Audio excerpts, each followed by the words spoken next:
For the first time since 1981, this will be the first Kentucky Derby without the president's presence of Hall of Fame trainer Dwayne Lukas. He died last June at the age of 89 years old.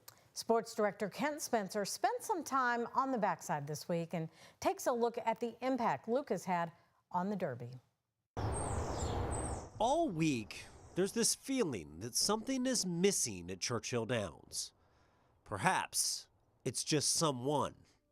Dwayne Lukas. It's not the same without him, you know, and I mean this is what he lived for. If you look around, there are constant reminders of the four-time Kentucky Derby champion who passed away last June at the age of 89. There's the Lukas Gap, an entrance to the track. His accomplishments that used to hang at his famed Barn 44 are now displayed outside the Backside Media Center.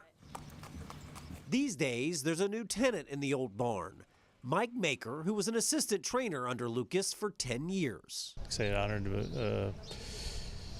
to be in it and considered for it. Maker actually won a drawing to get the barn, beating out another old Lukas assistant, Dallas Stewart. They did like a shake on a claim, and luckily for me, they pulled my pill out. Todd Pletcher is a former Lukas assistant as well.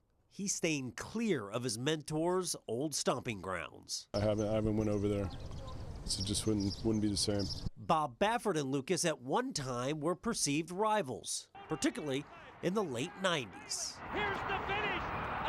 Too tight to call. I think the media like to sort of pit us together a little bit, but it was always, I mean, we never had said I don't like you or nothing like that. We always got along. The two actually bonded and became great friends over their love of quarter horses. Like I just bought a new pony, and when I bought him, I wanted to call him up, and I called his wife up. You know, I just miss him. For those who worked for the trainer everybody called Coach, lessons were learned. He had great organizational skills, attention to detail, and he spared no expense to care of the horse. Attention to detail makes a difference was part of one of his many mottos, and he was felt like every little detail led to bigger success. Lukas certainly left his mark on horse racing, but more specifically, the Kentucky Derby. You don't see him here, and it's different. It's different by him. A legacy that won't soon be forgotten.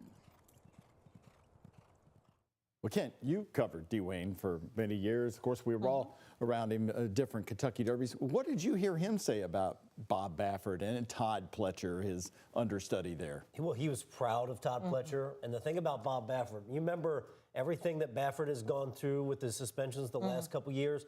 There was not a greater supporter of Bob Baffert through all of that than Dwayne Lukas. Even if you remember, he's taken some of Baffert's horses in at times. It's hard to imagine that Dwayne Lukas saddled American Promise in last year's Kentucky Derby. Just 2 years ago, he won the Preakness with Seize the Gray. In 2022, he won the Oaks with Secret Oath. So, he was in the game a long time. He was successful for a long time, and he is missed. And people loved him. They loved him the last few years, even just being out there on the ponies and being quiet, more laid back, Lukas. Right.